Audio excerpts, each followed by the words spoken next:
Alright, hey everyone, and welcome to my tutorial for the cover I did of the Lumineers song Patience on guitar. So in this tutorial I'm going to show you three things. First of all, I'm going to show you how to play the actual piece on the guitar. Then I'm going to show you how to add effects post-recording in Logic, and then I'll show you, or at least talk you through, how you could play this song with the effects in a live setting. So first of all, the cover I did is not an exact version of the song. It's not note for note, it's just my interpretation. So if you're looking for an exact note for note version, this is not it. That said, I did make a tab of what I played in this song, and that's available for download or at least viewing in a link that I'll put in the video description. So I'll get right into the song.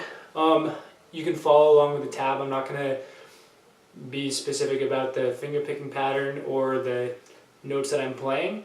I'm just going to give you a few tips of how you can make the song sound a little bit smoother. So follow along with the tab so you can look at what exactly my fingers are doing.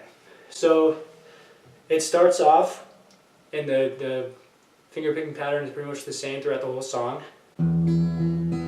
It's pretty simple, it's just like this. So even though we start out with just open strings, I like to put my index finger here on the 2nd fret on the G string, because then if I accidentally hit that note, it turns it into an A instead of G. So start off with the first chord, and then to walk it up, I use my middle finger here on the 2nd fret and then to the 3rd fret.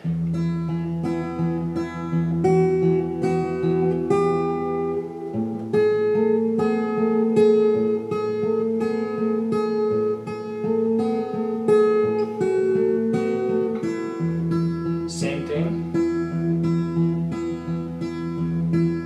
Walk it up.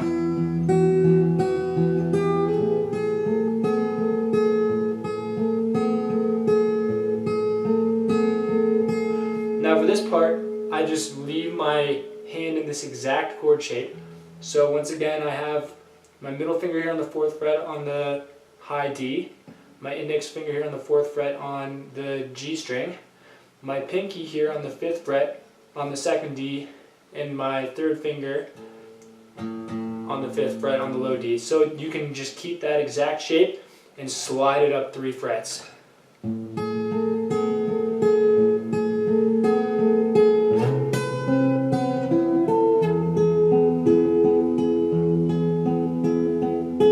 going to play that part again really quickly, because to play this song smoothly, I think that the notes kind of have to bleed into each other, and you want them to ring. And to make this transition smoothly, one thing that I like to do is transitioning from this chord into the next one, I actually leave my index finger down, take my other fingers off, and that frees them up to put my pinky here. So I kind of have this intermediate chord shape that might not be apparent in the tablature, but it kind of looks like this. I'll play it really slow.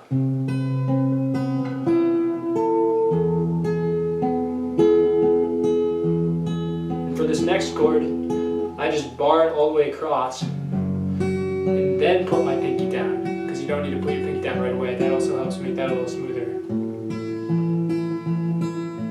And I'll play this one more time.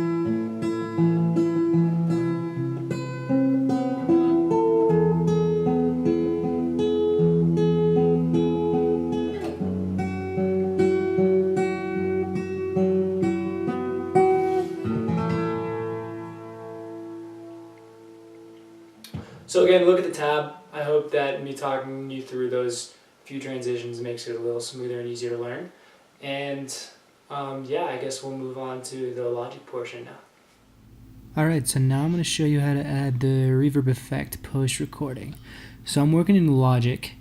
That said, any digital audio workstation will do.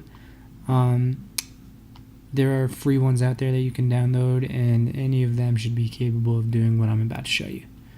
So here's my pre-recorded file. I'll just play it for you guys so you know what it sounds like.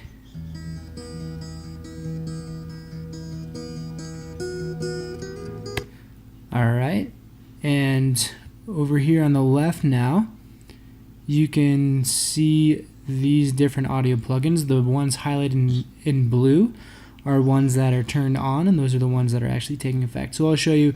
I just added a little bit of EQ here.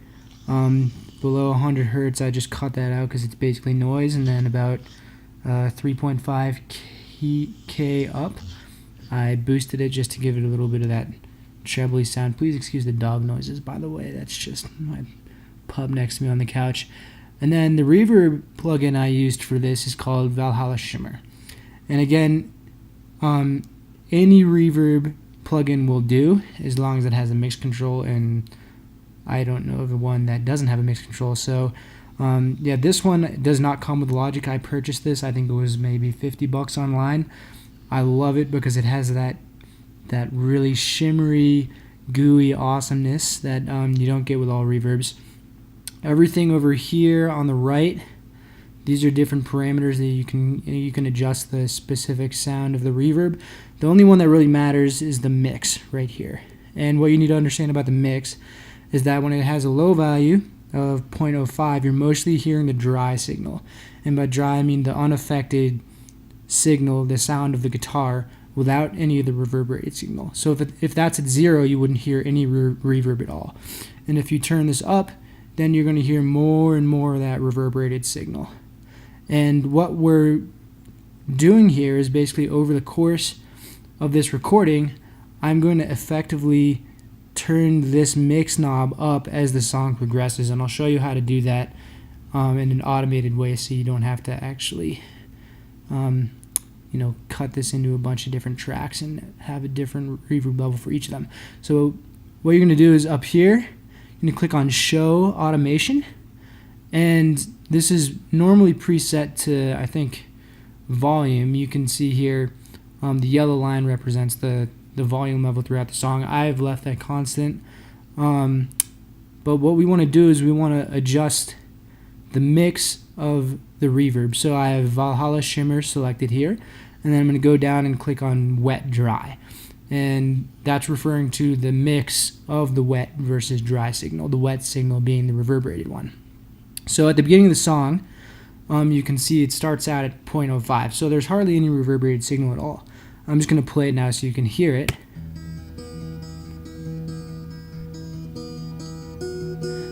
So it's mostly just the guitar, but as the song progresses, you can see that the level's slowly going up and up. And how I'm doing that is that you can click on the line here and add a little adjustment knob, and you can drag that up and down. But again, as the song progresses, the reverb signal increases.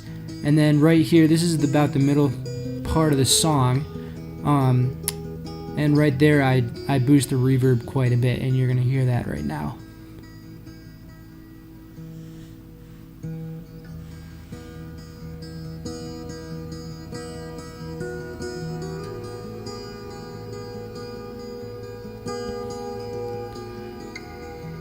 So I went from about 10% to 50% there, and you can clearly hear the difference.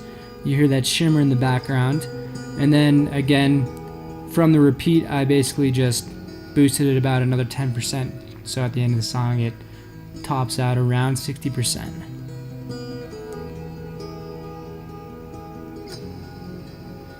Alright, so that's how you do it in Logic, and now I'm going to show you how you could do this in a live context. And now we'll shift over to my pedal board. Alright, welcome to my pedal board. So there are 4 pedals on it at the moment, and the signal from my guitar comes in over here at the Pog. It goes into the carbon copy, then to the timeline, then to the Lumineers wet stereo reverb, and from there it goes out all the way to my little Roland amp over there. That said, the only pedal we're going to focus on is the Lumineers wet stereo reverb. And I apologize that I am not actually fully set up to show you how this would work, but I can talk you through it. So again, this is a different reverb than the one I showed you in Logic. It sounds a little bit different, but the concept is basically the same. There are 3 knobs on it. There's a tone knob, a depth knob, and a mix knob. We're not going to worry about the the tone and the depth. We're just going to worry about the mix knob. And first of all, I'll play you what my guitar sounds like through just this pedal with the mix pretty much all the way down. You can hear there's pretty much no reverb on that. And again, as I turn this knob up, you hear more and more reverberated signal. So to play this song in a live context with the increasing level of reverb over the course of the song, you're going to need a reverb pedal with the ability to be controlled by an expression pedal. So up here you see it says EXP. There's a place on the back where an expression pedal can be plugged in. And basically an expression pedal is something, a lot of them look like volume pedals, and basically you can kind of step on the pedal, the volume pedal or expression pedal, and it'll increase whatever parameter you've set it up to control on your reverb pedal. So basically what you would want to do is you'd want to plug in an expression pedal and control it, or set it up to control the mix knob.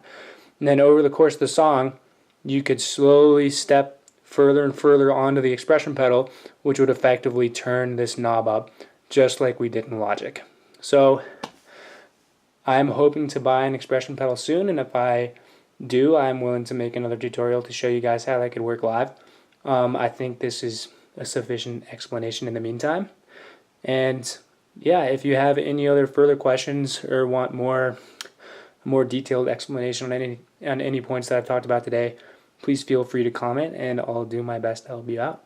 Alright, thank you very much for watching, and I hope you continue to listen to some more of my music and covers in the future. Have a good one.